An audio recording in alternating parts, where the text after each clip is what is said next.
स्वागत है आपका। मैं रिंकी वाजपेयी, आप देख रहे हैं द यूनाइटेड वार्ता यूवी टीवी। विश्व की प्राचीन सभ्यताओं का विकास नदियों के किनारे हुआ है।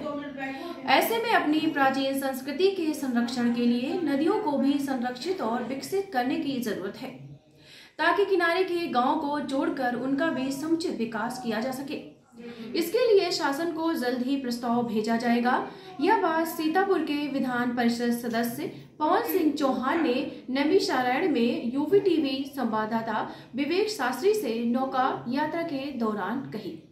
इस समय हम मौजूद हैं आदिगंगा गोमती की पावन जलधारा के बीच में नाव में, और हमारे साथ में सीतापुर एमएलसी श्री पवन सिंह जी। और इस समय वो नाव के माध्यम से गोमती नदी में जो आसपास के जो तीर्थ हैं इसके उनका निरीक्षण कर रहे हैं, और यहाँ पर पर्यटन के हिसाब से क्या सुविधाएं बढ़ाई जा सकती है उस पर वो ध्यान दे रहे हैं। आइए हम जानते हैं उनसे कि इस यात्रा का क्या उद्देश्य है और किस लिए यात्रा कर रहे हैं। नमस्कार।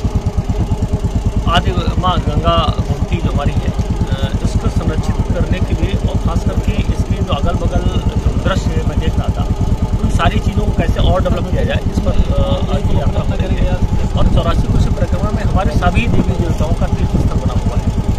उस तीर्थ स्थल को जलमार्ग कैसे जोड़ा जाए, इस पर भी विशेष रूप से हम लोग हर तीर्थ यात्रा पर जा करके देखेंगे कि कैसे कैसे उसको जलमार्ग से गुजारा है। जहाँ से आएंगे नाव से आएंगे, बस से आएंगे, तो कैसे वहाँ दर्शन करने जाएंगे, इस पर भी चर्चा की जाएगी। और दूसरा, अभी लगातार कई दिनों से लगातार मीटिंग्स हो रही है, बातचीत हो रही है, मिसिल का हो जाए, उसको लगता है कि पूरी जनमानस पूरा और चाहता है कि इसका यहाँ के एक जीर्णोद्धार हो, जो हमारा विकास परिषद नहीं है। इस परिषद की वजह से एक अभूतपूर्व और एक अविश्वसनीय तरीके से यहाँ के डेवलपमेंट होगा, क्योंकि जो विकास परिषद होती है उसका सारे प्रशासन शासन सब लोग लग जाएंगे, और ये एक साल में आपको ये परिवर्तन दिखाई देगा। लगातार हमारी योगी सरकार, आपने देखा होगा, तीर्थ स्थलों को डेवलप करने के लिए जो काम कर रही है, उसकी वजह से हमारी 84 कोसी परिक्रमा है, पंचकोशी परिक्रमा विस्तृत की हमारी है। दोनों परिक्रमाओं पर उसका जो मार्ग है, उसकी जो व्यवस्थाएँ हैं, उसका जो प्राचीन रूप था, बहुत सारी चीज़ें विलुप्त हो गई हैं, उनको कैसे पुनर्जीवित किया जाए, उस पर काम किया जा रहा है। और सबसे बड़ी बात है, कौन से यहाँ पर वृक्ष लगाए जाए जिसकी वजह से हमारी नदी का संरक्षण होता रहे।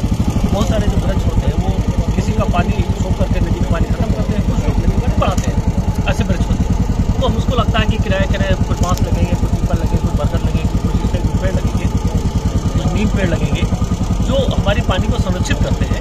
ये सारी चीज़ें किनारे पर्यावरण की दृष्टि से, और दूसरा कटान की दृष्टि से। जब पेड़ ज़्यादा लग जाते हैं तो कटान फिर बहुत ज़्यादा नहीं हो पाता है, नदी अपने जो मूल स्वरूप होता है उसमें चलती रहती है। हम लोगों की, लोग भारतीय की और सब लोगों की इच्छा या मंशा है कि ऐसी संरक्षित तरीके से वन आच्छादित कर दिया जाए।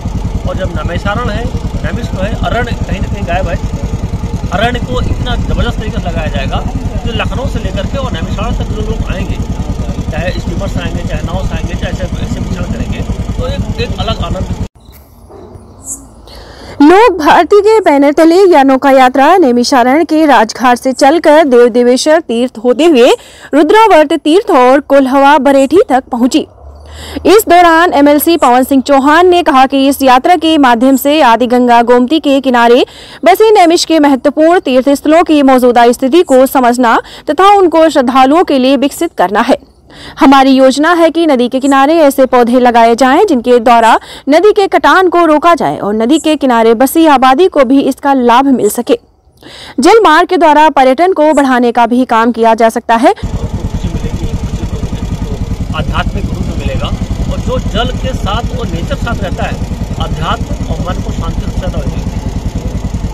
नैमिषारण्य में जो आदिगंगा गोमती है, ये प्रमाण है कि ये सतयुग की नदी है, और ये तीर्थ सतयुग से है। और नदियाँ जो होती हैं वो संस्कृति की गामी होती है, वहीं से संस्कृतियों का विकास होता है। तो गोमती नदी का संरक्षण, जैसे आपने बताया, यहाँ इसकी साफ सफाई बहुत लंबे समय से नहीं, और जहाँ जहाँ पर घाट है उनकी साफ सफाई नहीं हो पाती, जिससे जो श्रद्धालु आते हैं, जब वो घाटों पर स्नान करने के लिए जाते हैं, तो उनको इतनी दिक्कत होती है। और वो ये पूरे नैमिष के विषय में या पूरे उत्तर प्रदेश के विषय में उनकी राय और जो धारणा होती है वो बदल जाती है। जिस तरीके से कहते हैं कि आइए कुछ दिन गुजारिए उत्तर प्रदेश में, तो तीर्थों की जो गंदगी है, जो घाटों पर जो गंदगी है, ये प्रायोरिटी में होना चाहिए और ये कैसे काम हो, इस पर आप क्या कहते हैं? हाँ, मुझको लगता है आज भी मैं उसी जो आप बता रहे हैं, तो एक घाट तो हमारे लिए साफ कर दिया गया, बाकी घाट तो ऐसे थे जैसे आप बता रहे हैं, हकीकत है ये। और इसको हम लोग बड़ा काम करेंगे, एक हम लोग छोटा एक अपना परिषद बनाएंगे खुद की, कुछ लोगों को मिला करके, वो हफ्ते वाइज, एक हफ्ते आप ड्यूटी फ्री करते हैं आपकी, फिर एक हफ्ते आपकी, वो वीकली बांट करके उसकी सेवादारी की जाएगी। मुझको लगता है अब इसकी सेवादारी करने के लोग आगे आने के लिए तैयार हैं।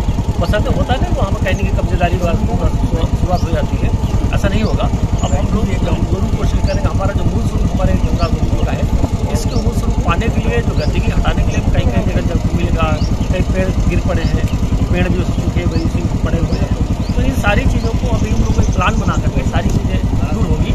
और कैसे घाट की सफाई की जाएगी, बड़ा मुद्दा है, आप सही करें। जो हमारा देश के लोग जो आते हैं दर्शन करने के लिए, कहीं ना कहीं बेचारे परेशान होकर जाते हैं, तो उसके लिए हम लोग एक लोकल समिति बना करके उनको सबूत दी जाएगी और उसकी मॉनिटरिंग भी की जाएगी, लगातार फॉलो किया जाएगा कि साफ हुआ नहीं हुआ, क्या दिक्कतें आ रही हैं। तो हमको लगता है शासन प्रशासन सबको मिल करके और जनमानस जो हमारे मिल करके हम लोग अच्छी तरीके से काम करेंगे। ADR की रिपोर्ट है कि अपने देश में जो पढ़े लिखे नेता हैं उनकी बहुत कमी है। आप पढ़े लिखे भी हैं और शिक्षाविद भी, और शिक्षा क्षेत्र में बहुत सारा काम कर रहे हैं। तो नैमिषारण्य में गुरुकुल हैं बहुत सारे, व्यवस्थित नहीं। जिस तरीके से आप अगर उस पर कार्य करेंगे, जिस तरीके से व्यवस्थित आप कर सकते हैं, तो क्या इस विषय में विचार है कि नैमिषारण्य में एक आधुनिक गुरुकुल खुले? जैसे आप देख सकते हैं, जैसे बाबा रामदेव जी ने हरिद्वार में खोला है, और जैसे रमेश भाई ओझा गुजरात में काम कर रहे हैं, वैसे कुछ आपके द्वारा यहाँ पर होगा कुछ ऐसा? मुझको लगता है कि कई संस्थाओं से बातचीत चल रही है और हम खुद भी इंटरेस्टेड है, क्योंकि संस्कृत भाषा बड़ी आदि भाषा है और संस्कृत इतनी बृहद रूप से सारी भाषाओं से निकली, सारी भाषाओं से निकली, तो संस्कृत को हमारी जो भाषा है उसको। और नैमिषारण्य के प्रमुख घाटों की साफ सफाई के मुद्दे पर MLC पवन सिंह चौहान ने कहा कि मैं राजघाट पहुंचा तो कुछ जगह साफ सफाई कराई गई थी, बाकी जगह गंदगी फैली हुई थी। इस समस्या के समाधान के लिए हम अपना अलग से हफ्ते के लिए टीम बनाकर सेवादारी करेंगे। पढ़े लिखे नेता हैं उनकी बहुत कमी है। आप पढ़े लिखे भी हैं और शिक्षाविद भी, और शिक्षा क्षेत्र में बहुत सारा काम कर रहे हैं।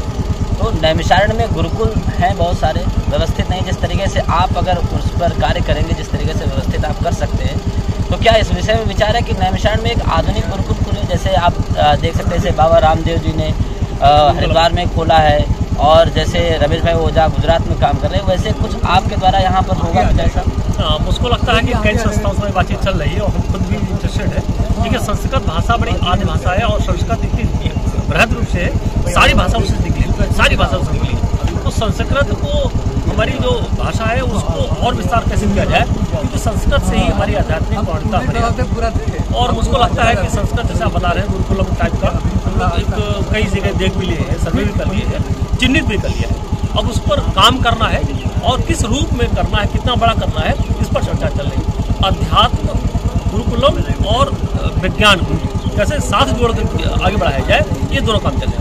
हमारे अध्यात्म भी होगा, संस्कृत भी हमारी होगी, हमारे जो मौजूदा टाइम पर जो हमारे वैज्ञानिक का कैसे आविष्कार किया जाए अपने पुरातन काल के अकॉर्डिंग, उसके हम लोग इस पर काम कर रहे हैं, दोनों मिला करके काम करेंगे। धन्यवाद। हमारे साथ में थे सीतापुर MLC श्री पवन सिंह जी, और उनसे हमने उनकी इस यात्रा के बारे में और नैमिष से जुड़े कई विषयों पर बात की। UV TV के लिए विवेक शास्त्री।